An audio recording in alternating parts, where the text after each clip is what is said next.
Olá, meu nome é Júlio Vaz e vamos fazer comentários sobre o crime de fraude processual. O crime de fraude processual está previsto no artigo 347 do Código Penal. Este é mais um crime contra a administração da justiça. Vamos observar a redação do crime do artigo 347. Inovar artificiosamente na pendência de processo civil ou administrativo, o estado de lugar, de coisa ou de pessoa, com o fim de induzir a erro o juiz ou o perito. Detenção de 3 meses a 2 anos e multa. Parágrafo único. Se a inovação se destina a produzir efeito em processo penal, ainda que não iniciado, as penas aplicam-se em dobro. Bom, a gente pode observar que a ideia da fraude processual, ela incide sobre 3 ideias processuais: processo civil, processo administrativo e processo penal, que está sendo citado na figura do parágrafo único.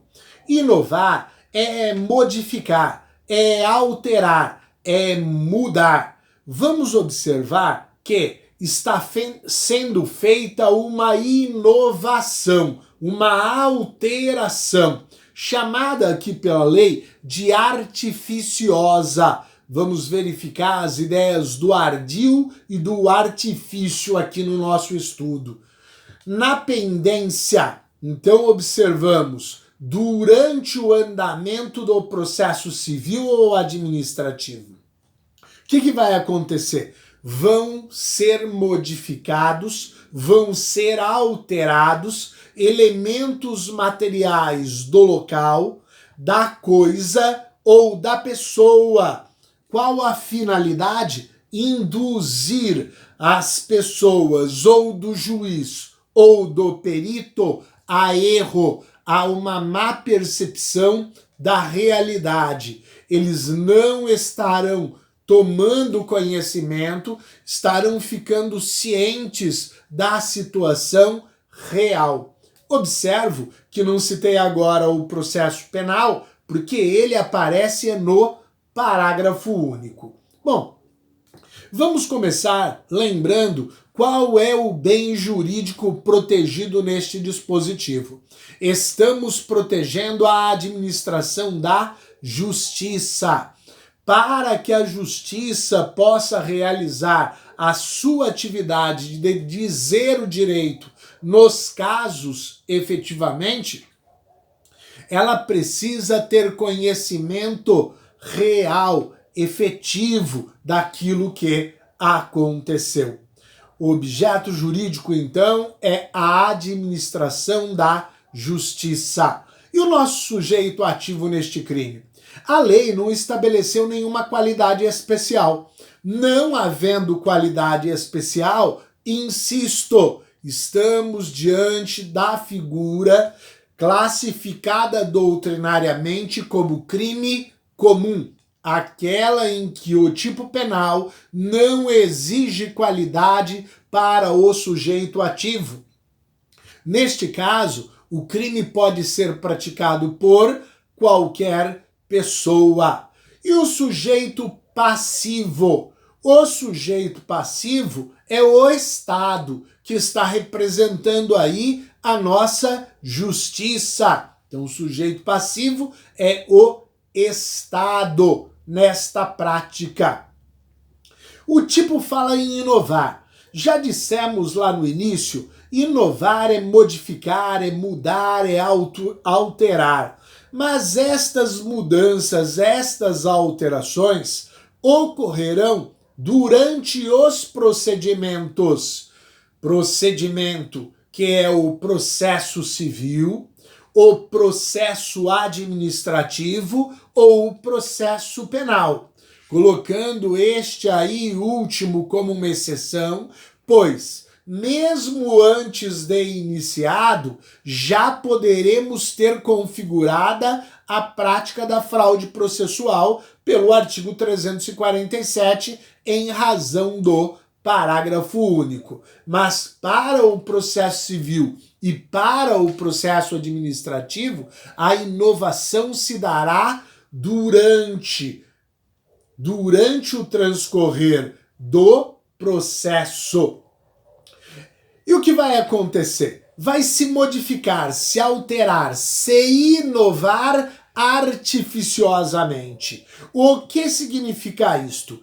Que esta mudança se dará com o artifício e o ardil. O que é o artifício? O artifício é o meio material. E o que é o ardil? O ardil é a conversa enganosa, é o engodo.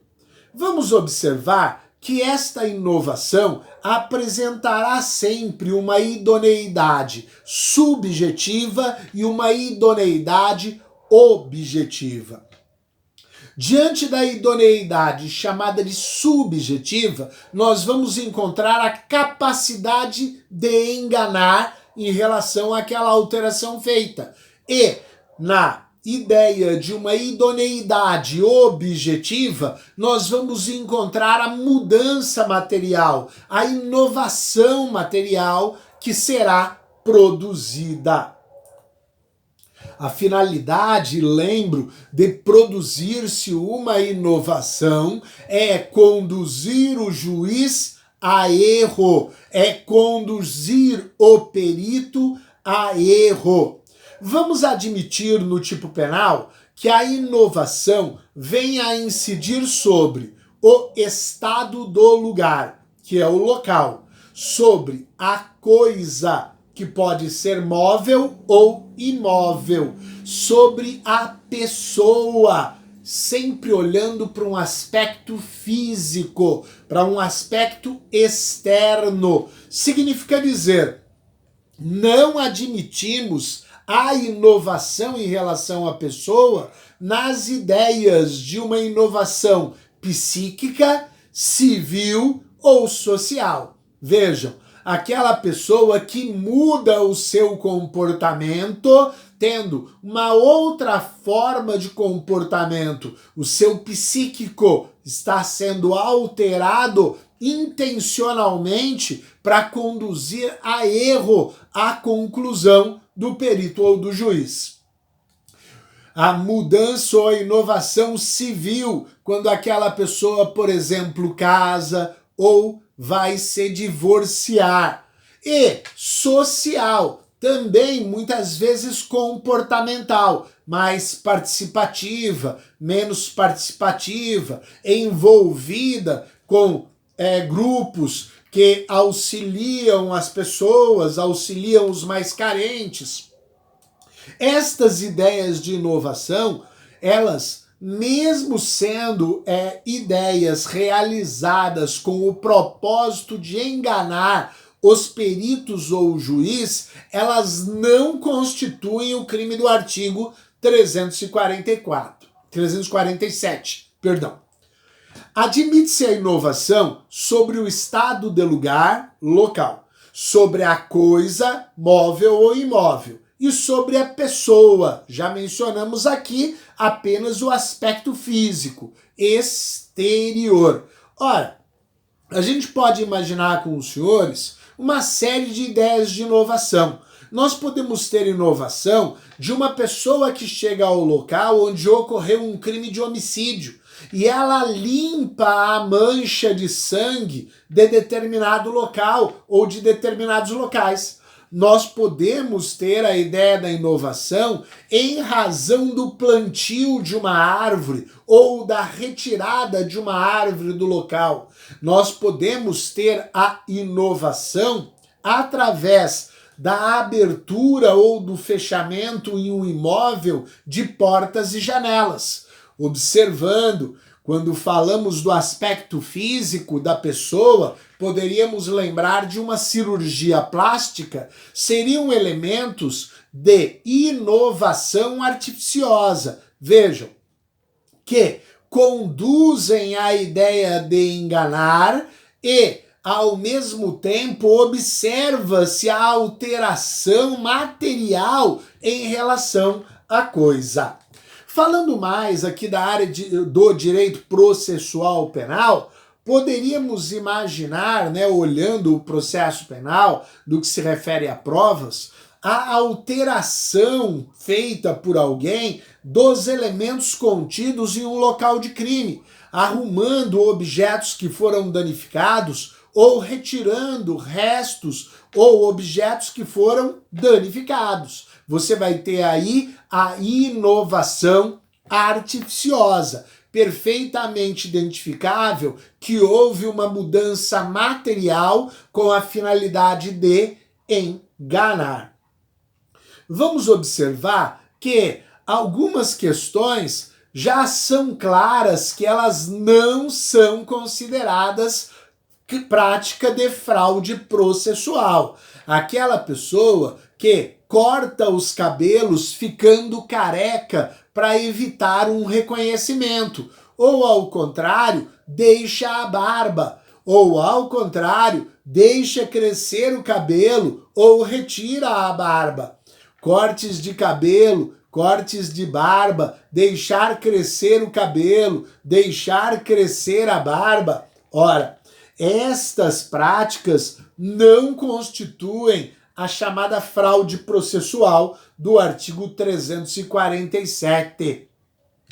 Devemos observar que, na ideia de quem inova artificialmente um local, não é necessário que aquela pessoa tenha interesse na demanda. Só pelo fato dela estar alterando, ela já está dentro da ideia do artigo 347. Vamos então falar de dolo, já que entramos por esta parte, sobre o elemento subjetivo. O elemento subjetivo deste crime é o dolo, o ânimos, o desejo, a vontade de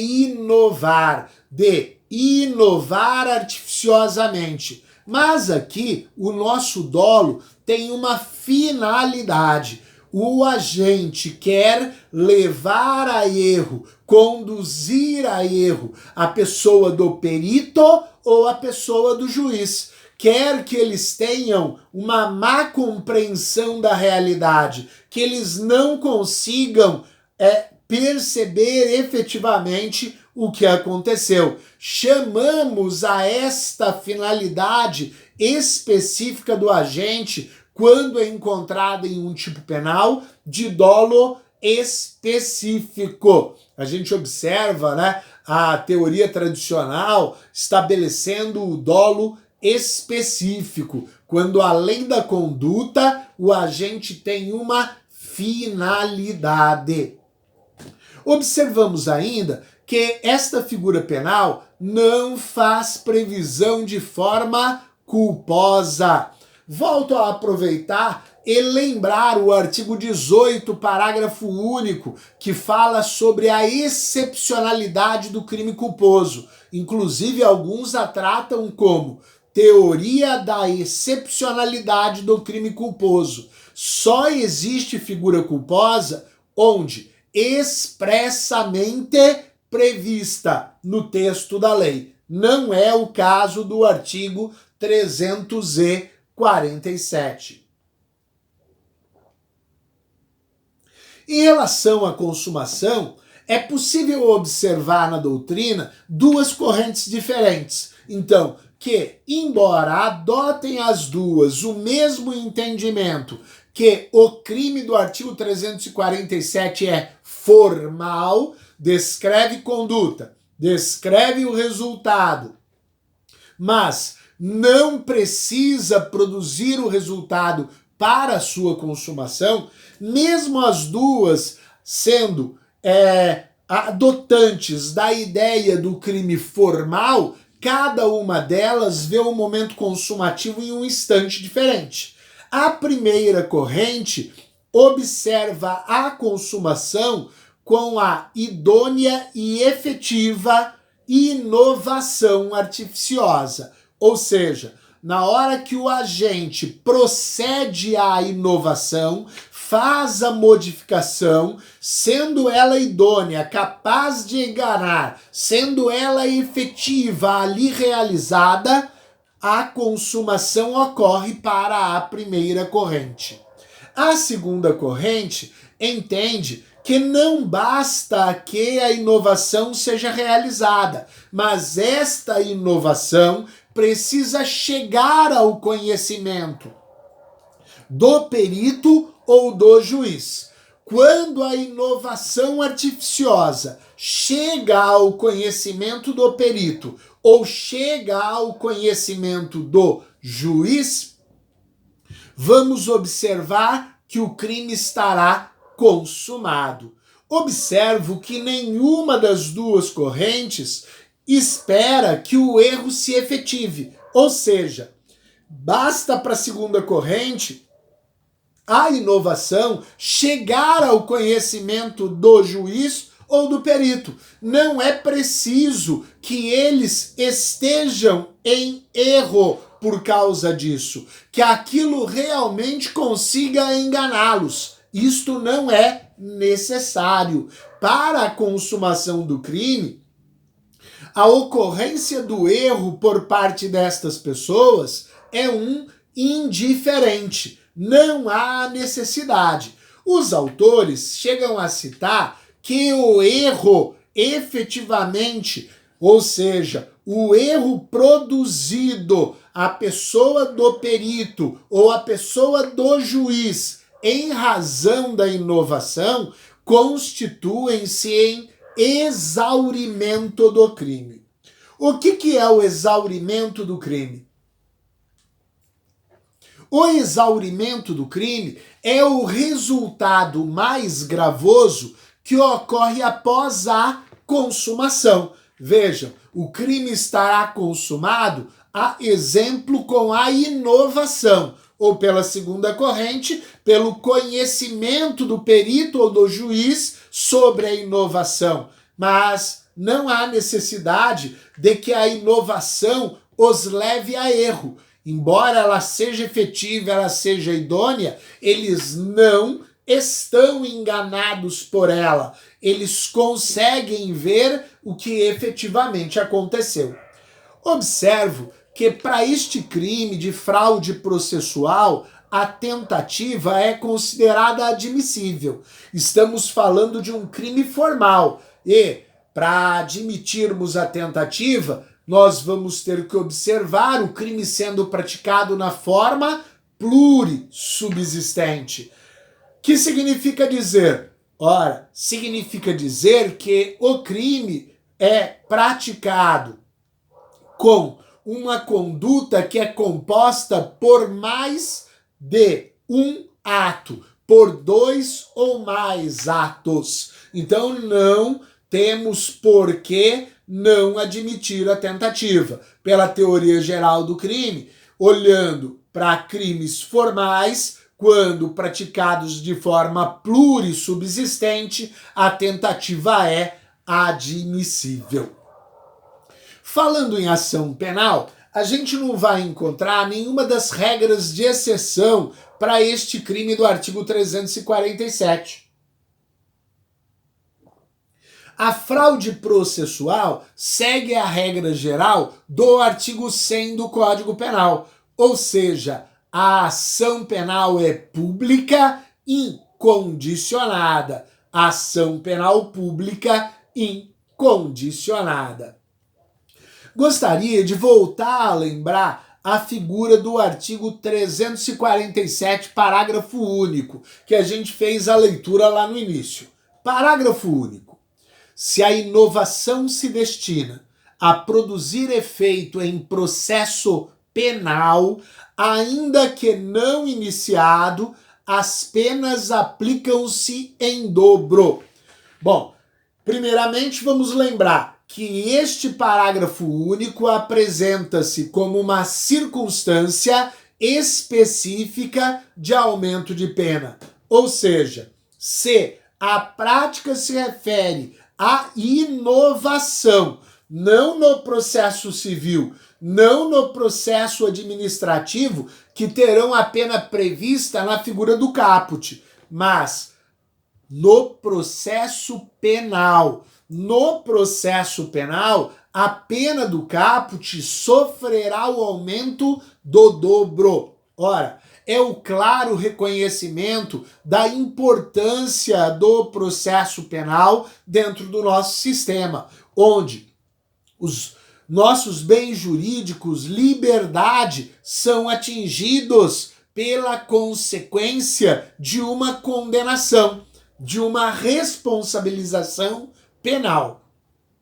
Vamos ainda observar que o ato de inovação que vem a produzir efeito em processo penal. E a figura deixa claro ao estabelecer, ainda que não iniciado, que diferente dos outros processos, nós, desde fases anteriores, desde antes do oferecimento de uma acusação, desde a ocorrência do crime, durante todo o inquérito, a inovação poderá acontecer. A inovação artificiosa poderá ocorrer. Então a gente observa que nesta prática o dispositivo pede a destinação e não a existência ou o início de uma ação penal. Já na fase policial, é possível a gente observar a inovação. Ouso dizer, embora não tenha dados estatísticos, que muito mais comum seria a inovação artificiosa no caso do processo penal, ou seja, em casos criminais, acontecer durante o inquérito policial, onde os elementos informativos para uma futura acusação penal estão sendo formados. Vamos observar que já é posicionamento pacífico a possibilidade do acusado, do ofendido ou do advogado do acusado praticarem o delito de fraude processual. Então não há limitação. Pode o próprio ofendido, tentar buscar uma vantagem dentro de um contexto e fazer a inovação. O acusado buscar inovar tentando furtar-se da acusação penal ou até mesmo da condenação. O mesmo através do advogado que está lhe assistindo. Eu gostaria de lembrar de uma oportunidade que trabalhamos em um caso em que houve a alteração de uma arma com a substituição de um elemento da arma com a finalidade de que não fosse identificada a autoria delitiva, ou seja, buscava-se conduzir a erro a figura do perito, que após a apreensão da arma realizaria a perícia. No entanto, aquela inovação foi descoberta e os agentes, além de responder pela prática delitiva que haviam praticado, responderam também pelo crime de fraude processual prevista no artigo 347. Hoje, nós temos no sistema a possibilidade de vivenciarmos a ideia de um conflito aparente de normas, se a inovação for realizada em um acidente automobilístico. E por que isto? Porque nós temos na Lei 9.503 de 97, que é o Código de Trânsito Brasileiro, o artigo 312. E a gente gostaria então de fazer a leitura do artigo 312. Inovar artificiosamente em caso de acidente automobilístico com vítima na pendência do respectivo procedimento policial preparatório, inquérito policial ou processo penal. O estado de lugar, de coisa ou de pessoa, a fim de induzir a erro o agente policial, o perito ou o juiz. Penas: detenção de 6 meses a 1 ano ou multa. Parágrafo único. Aplica-se o disposto neste artigo, ainda que não iniciados quando da inovação, o procedimento preparatório, o inquérito ou o processo aos quais se refere. Observo que desta figura do artigo 312, quando ocorrida em um caso concreto, pode haver aparente conflito de normas. No entanto, recordamos, o conflito aparente de normas pode ser superado. Superado por o quê? Pelos princípios de solução do conflito aparente de normas. Lembrando, nós temos o princípio da especialidade, o princípio da consunção, também chamado de princípio da absorção, o princípio da subsidiariedade e o princípio da alternatividade. São 4 os princípios de solução do conflito aparente de normas. Neste caso, nós vamos utilizar o princípio da especialidade, porque o artigo 312 do Código de Trânsito Brasileiro, ou seja, da Lei 9.503 de 97, é norma especial em relação à norma geral do artigo 347 do Código Penal. Observo ainda que o artigo 312 ele é mais amplo no que se refere à questão das pessoas que o agente tem o fim de induzir a erro, pois além do perito ou do juiz, faz expressa referência ao agente policial.